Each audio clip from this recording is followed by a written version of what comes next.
तो चलिए आइए इस सवाल को करने का करें प्रयास। 17 नंबर का प्रश्न है और 17 नंबर का मैट्रिक्स है। पहले इसको आप ए के बराबर मान लेंगे और आप जानते हैं कि फॉर्मूला आप जान रहे हैं कि ए बराबर आई इंटू ए होता है ना बच्चे, ये होता है। ध्यान से रखने का प्रयास करेंगे तो ए का वैल्यू आप यहाँ रख देंगे 2 0 -1 और यहाँ बोलेंगे आप पीछे पीछे तो ज्यादा बेटर रहता है क्योंकि गलती होने की संभावना कम रहती है ना। अगर नहीं बोलते हैं तो थोड़ा सा मिस्टेक होने के बाद मैट्रिक्स का जो है ना थोड़ा सा अगर कैलकुलेशन गड़बड़ा गया तो सारा खेल चौपट हो जाता है। तो चलो देखो यहाँ जो ऑपरेशन लगाएंगे, यहाँ आपका ऑपरेशन लगेगा R1 में, यहाँ 1 बनाना है तो R1 टेंस टू करेगा 1/2 R1 करोगे, है ना। तो अब देखो जरा सा बच्चे, जो ऑपरेशन लगाया है उसी के अनुकूल हम लोग काम करते हैं। तो ये 1 हो जाएगा, यानी 2 में 1/2 करेंगे, यानी 2 में 2 से भागा देंगे तो क्या हो जाएगा 1 हो जाएगा। ये तो 0 ही रह जाएगा, ये -1/2 हो जाएगा और ये 1/2 हो जाएगा 0 और ये भी 0। बाकी एलिमेंट्स को आप क्या करेंगे, एजेटिव उतारने का कोशिश करेंगे, है ना। एजेटिव मतलब जस का तस, है ना। 0 0 और 1 हो जाएगा। अब आपको दिमाग लगाना है कि यहाँ किसी भी तरह से क्या करना है, 0 कर देना है। तो अब देखो जरा सा, अगर R1 में हम 5 से गुना कर देते 5 हो जाएगा और इसमें से इसको घटा देंगे तो 0 हो जाएगा कि नहीं हो जाएगा, हो जाएगा। तो चलो वही काम करते हैं। जो देखो जरा सा, तो R2 टेंस टू क्या हो जाएगा, R2 -5 R1 हो जाएगा बच्चे। यहाँ कर लो आराम से, कुछ भी भारी नहीं होता है, केवल करते चले जाओ।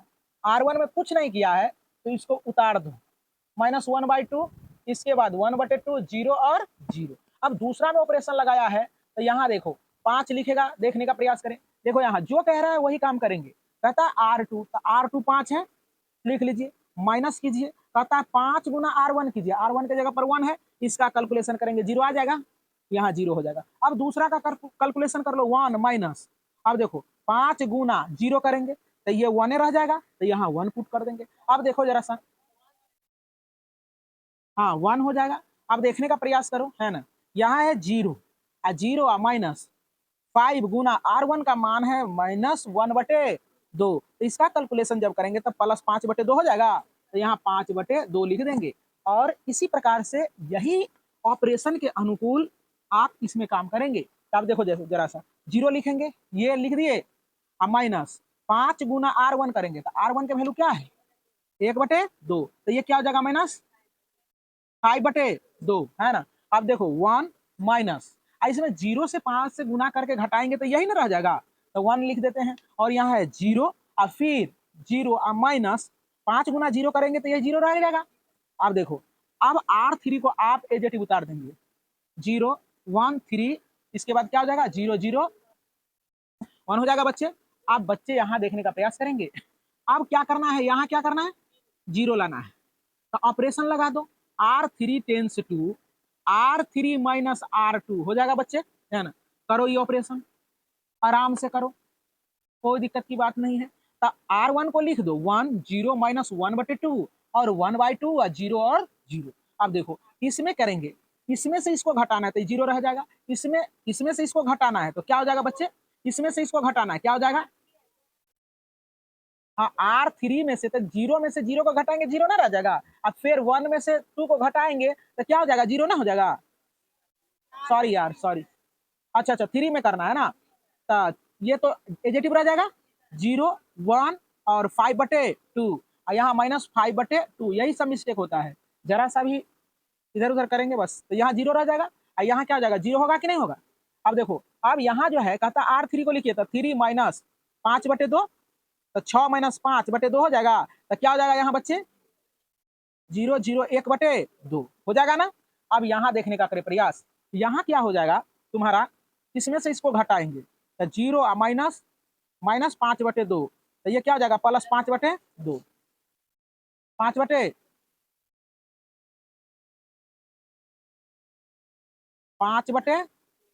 हो जाएगा। अब देखो इसमें करते हैं ऑपरेशन, 0 -1 करेंगे यही ना, तो क्या हो जाएगा -1 और यहाँ 1 - 0 करेंगे तो 1 है ना रह जाएगा, 1 रह जाएगा। अब देखो जरा सा, यहाँ तो ये हो गया, अब यहाँ क्या करना है 1 करना है, तो लिखेंगे R3 में ऑपरेशन करो, एक बार ही कर देना चाहिए दोनों ऑपरेशन, है ना। तो 1/2 सॉरी 2 गुना R3 कर देते हैं, तो देखो जरा सा गुना ए, इस सारे को लिख दो। 0 माइनस 1/2, 1/2, यहाँ 0 1 5/2 और 2 से गुना करेंगे तो 0 0 रहेगा और ये कट के 1 हो जाएगा। यहाँ 1/2 0 0 और यहाँ माइनस 5/2 1 0 और 2 से गुना करेंगे तो केवल 5 हो जाएगा और यहाँ 2 से गुना करेंगे -2 हो जाएगा, यहाँ 2 हो जाएगा बच्चे।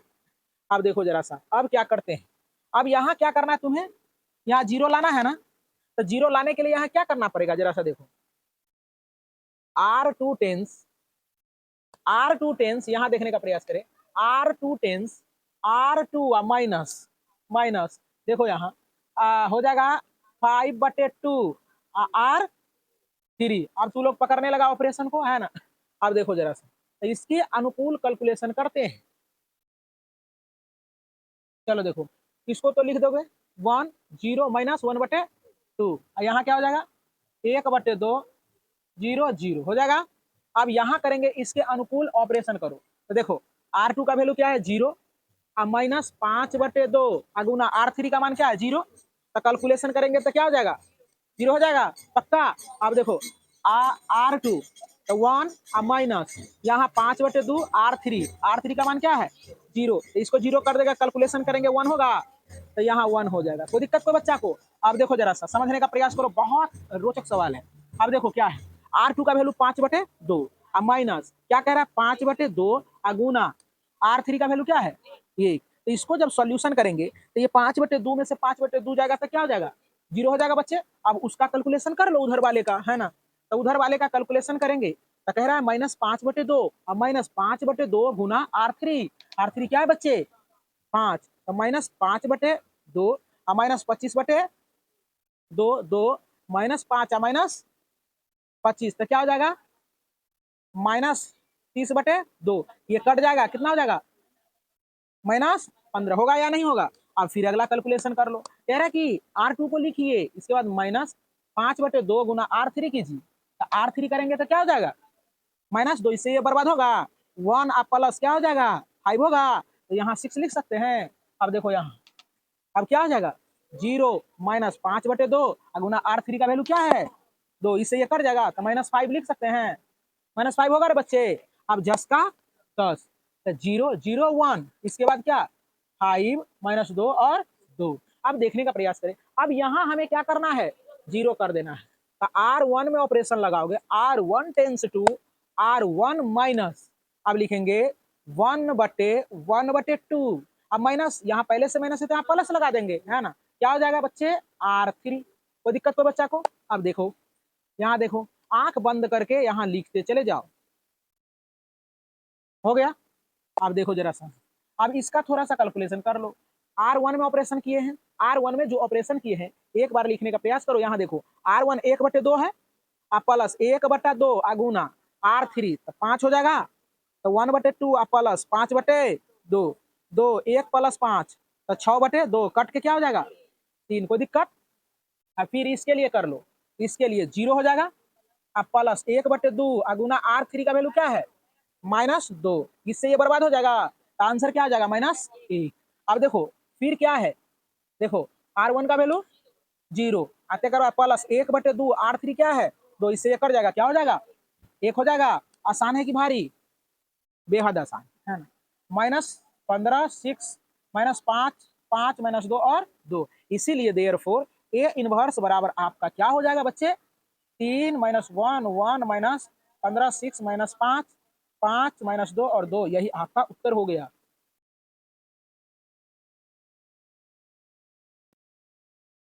देखेंगे यहाँ आपका जो है ना 18 नंबर का प्रश्न जो है ऑब्जेक्टिव टाइप प्रश्न है, जो कि बहुत ही आसान है, तो आप जानने का प्रयास करेंगे। पहले इसके थीम को, कह रहा है कि ए तथा बी एक दूसरे का व्युत्क्रम आव्यूह है, तो कौन सा ऑप्शन आपके लिए ये सवाल के लिए राइट होगा। तो पहले आप यहाँ कंडीशन को समझ ले सारे बच्चे।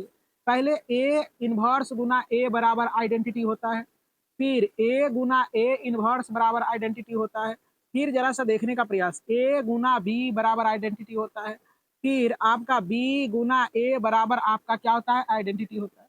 तो आप जरा सा देखने का प्रयास करें कि ऐसा संबंध किसमें है। तो देखो ये ए बी बराबर बी ए दिया है तो ये तो नहीं होगा, है ना। ए बी या बी ए उल्टा तो दे है लेकिन जीरो यहाँ आइडेंटिटी रहता तो हो जाता। अब ए बी जीरो के बराबर दिया है और बी ए यहाँ आइडेंटिटी के बराबर है, ये तो सत्य है लेकिन ये असत्य है ना। तो देखो यहाँ क्या दिया है कि ए बी और देखो ये दोनों आई के बराबर होता है और ये भी आई के बराबर होता है, इसका मतलब ये दोनों आपस में बराबर है ना, बुझ रहा बात को। जब ये आई के बराबर होता है और ये भी आई के बराबर होता है, इसका मतलब ये दोनों आपस में बराबर है। इसका मतलब है कि यहाँ लिख सकते हैं ए बी बराबर बी ए बराबर आइडेंटिटी, तो केवल और केवल आंसर आपका ये हो जाएगा। इसी के साथ आपका ये एक्सरसाइज हुआ पूर्ण और मैट्रिक्स का कहानी भी हुआ पूर्ण।